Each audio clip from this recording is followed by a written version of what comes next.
The nursing home receptionist said, "Your mother saved my life once," and I just stared at her blankly.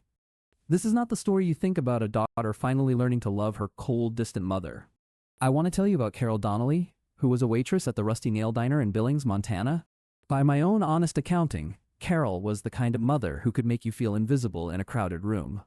She wasn't cruel, she just had a stillness, a quiet that felt like a door closing in your face. I grew up believing I was an inconvenience, a burden she tolerated out of a sense of obligation. I carried that belief into my own life, and it cost me a marriage and a decent job at the lumberyard. My ex-husband Derek said I was too much work, and that my sadness was a choice I made every morning. When my father passed, he left me a small life insurance policy worth just under $12,000. It was enough for a down payment on a small house on Maple Street, but not for much else. I worked a night shift at a 24-hour gas station, making $9.65 an hour. Researchers have found that a significant percentage of adult children misinterpret parental silence as rejection. If you have ever felt like a ghost in your own family, please subscribe and stay with me for a moment. My mother's silence felt like a verdict, like I was fundamentally unworthy of love or even basic warmth. She never said, "I love you," and she never called on my birthday. Not once that I can remember. I told myself that she was just a cold woman, incapable of the kind of love other mothers gave. When she was diagnosed with dementia at 78, I felt a strange relief that I didn't have to try anymore. She was placed in the Golden Meadows Care Facility on the south side of Billings, a place I rarely visited. I went to see her once, and she looked through me as if I was a stranger in a hospital gown. I told myself I was visiting out of duty, but really I was checking to see if I felt anything at all. I didn't, and that scared me more than her silence ever had, so I stopped going altogether. Then I got the call that she had passed, and I went to collect her belongings in a simple cardboard box. That is where I met Helen, her roommate, who stopped me in the hallway with a trembling hand on my arm.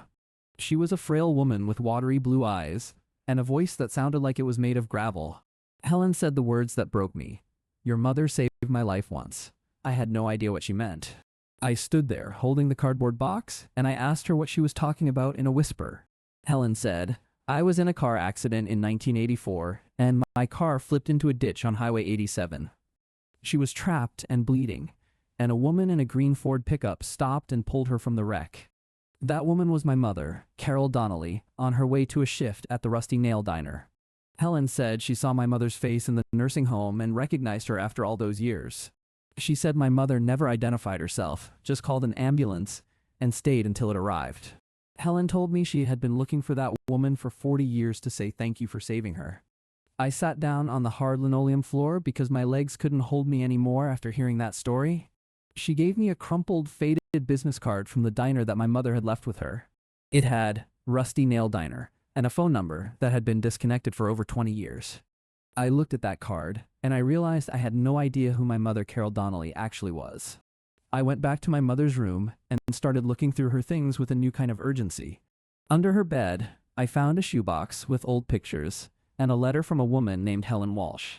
It was dated 1985, and it thanked my mother for saving her, but Carol had never mentioned it to anyone. The letter said, "You are my angel, and I will never forget what you did for me that cold, dark night." I realized that my mother had been saving people her whole life and never telling a single soul about it. She had pulled a stranger from a burning car, and she just went back to work like it was nothing special.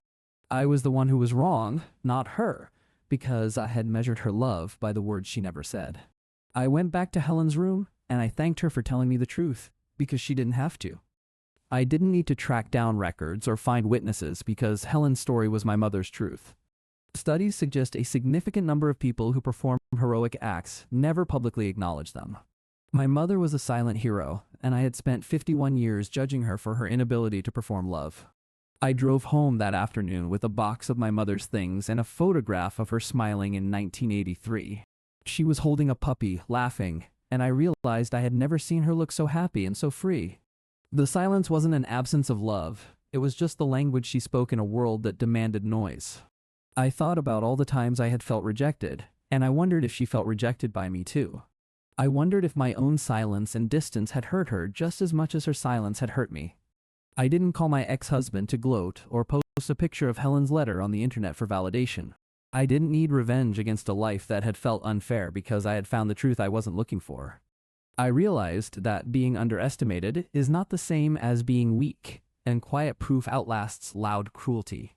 My mother saved a life in 1984, and I only found out in 2024, 40 years later, and that is enough. I don't need to tell the whole world about it or write a book about her secret life as a quiet savior. I just need to sit with the truth and let it change how I see myself and how I see the woman who raised me. Helen passed away a few months later, and her family sent me the locket she was wearing in the crash. It was a simple silver locket with a picture of her children inside, and it was bent from the impact. I keep that locket in my drawer, and I open it sometimes to remember that the truth has a quiet weight. The weight is this: I was wrong about my mother, and being wrong has never felt more like peace in my life. AARP studies show that millions of adult children experience estrangement from parents due to misunderstood silences. I thought my mother's quiet was a weapon, but it was really her shield against a world that hurt her deeply. She was born in 1935 during the Great Depression and learned early that survival meant keeping your mouth shut. Her own mother abandoned her at age 8, and she was raised by an aunt who never showed her affection. I never knew any of this because Carol Donnelly never told me about her childhood or her struggles. The aunt who raised her died in 1970, and my mother never spoke of her, not even once in my presence. I now understand that silence was her inheritance, passed down from a grandmother I never even met.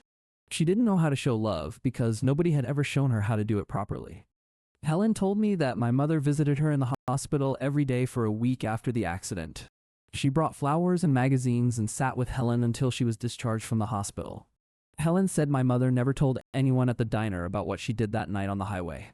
She just went back to work, served coffee, and never mentioned the life she had saved. That is who my mother was, a woman who performed acts of kindness without any need for recognition. The letter I found under the bed was written on simple stationery with a floral border. It was short and direct, and it ended with, "I will never forget you, your angel," signed by Helen. I sat on the floor of my mother's empty room, and I cried for everything I never understood. I cried for the little girl who was never hugged, and the woman who never learned how to hug back. I cried for the years I wasted being angry at someone who was just surviving the best she could. I cried for the mother I thought I had, and the mother I was only now beginning to see clearly. After I left Golden Meadows that day, I went to the cemetery where my mother was buried. I placed a single white rose on her grave, the first flower I had ever given her in my entire life. I stood there in the rain, and I told her I was sorry for all the years I had judged her unfairly. I told her I understood now that her silence was not rejection, but a kind of protection for herself. The rain soaked through my jacket, but I didn't move because I felt like I was finally home. I stayed at the grave for over an hour, just thinking about the woman I had never truly known. When I finally walked away, I felt lighter than I had felt in my entire adult life. I didn't forgive her because I realized she had never done anything that required my forgiveness. She had been a good person, a quiet hero, and I had been too blind to see it through my own pain. I drove to the Rusty Nail Diner, which was still open after all these years, and I sat in a booth. I ordered a cup of coffee, and I looked at the old photographs of waitresses from the 1980s on the wall. And there she was, my mother Carol, standing next to a pie case, looking tired but proud. She was wearing her green uniform, and her hair was pulled back in a simple ponytail. I took a picture of the photograph with my phone, and I sat there until the diner closed for the night. The owner, an old man named Frank, came over and asked me if I was okay, and I told him the whole story. Frank told me that Carol was the best waitress he ever had, always showing up early and staying late. He said she would often pay for meals for people who had no money, especially single mothers. He said she never told anyone she was doing it, she just quietly slipped the bill into the register. I realized that my mother had been a secret philanthropist, giving away her tips to people in need. She never had much money, but she gave what she had because she understood what it felt like to have nothing. Frank said she volunteered at the local food bank on her days off, and she never told a soul about it. I walked out of that diner, and I felt like I had just met my mother for the very first time. I thought about all the missed opportunities, the phone calls I never made, the visits I skipped. I thought about how my own resentment had kept me from knowing a truly remarkable woman. But I also realized that her secret life was hers to keep, and I was grateful I got to find out it all. I didn't need to post anything on social media or tell the world that my mother was a hero.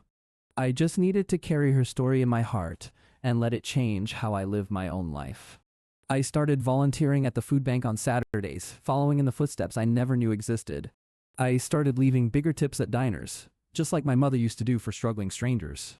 I started calling my own daughter more often, telling her I love her, breaking the cycle of silence. My daughter Emily is 27 now, and she lives in Seattle, and we talk every single Sunday.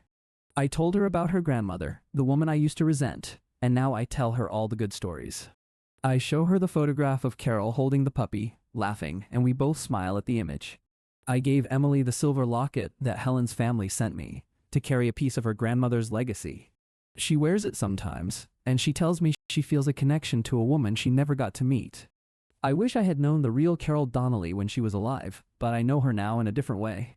I know her through the stories Helen told, and Frank told, and the letter I found in that shoebox. I know her through the quiet acts of kindness that she performed without anyone ever knowing. And I know her through the silence that I finally understand was not a rejection, but a language of love. The National Council on Aging reports that millions of older adults experience loneliness and isolation in silence. My mother was one of them, and I was too busy being angry to see that she was just as lonely as I was. We were both alone, standing on opposite sides of a silence that neither of us knew how to break. But now I know the truth, and the truth has set me free from the prison of my own resentment. I stand at her grave now, not with sadness, but with gratitude for the woman who raised me. I say a quiet thank you to the mother who saved a stranger's life and never bragged about it. I say a quiet thank you to the mother who worked double shifts to put food on our table. I say a quiet thank you to the mother who loved me in the only way she knew how to love. And I whisper to the wind that I finally understand, and I hope she can hear me wherever she is. This isn't a story about revenge or vindication against those who wronged me. It is about grace. It is about the grace of understanding that people are complicated and love takes many forms. It is about the grace of admitting that I was wrong and being humble enough to change my mind. And it is about the grace of breaking a cycle of silence so that my daughter will never feel invisible. I look at my daughter Emily now, and I see the mother I should have been, and I am grateful. I am grateful that I learned the truth before it was too late to change how I love the people around me. The quiet vindication I found was not against anyone else, it was against my own deeply held misconceptions. I was vindicated from my own ignorance, and that is the sweetest and most freeing kind of justice. My mother saved a life once, and she saved mine too, just by being exactly who she was all along. She saved me from a lifetime of bitterness, and she taught me that love can exist in absolute silence. She taught me that a person can be a hero without ever telling a soul, and that is the truest heroism of all. Who in your life turned out to be someone you didn't expect, and who loved you in a silence you never heard?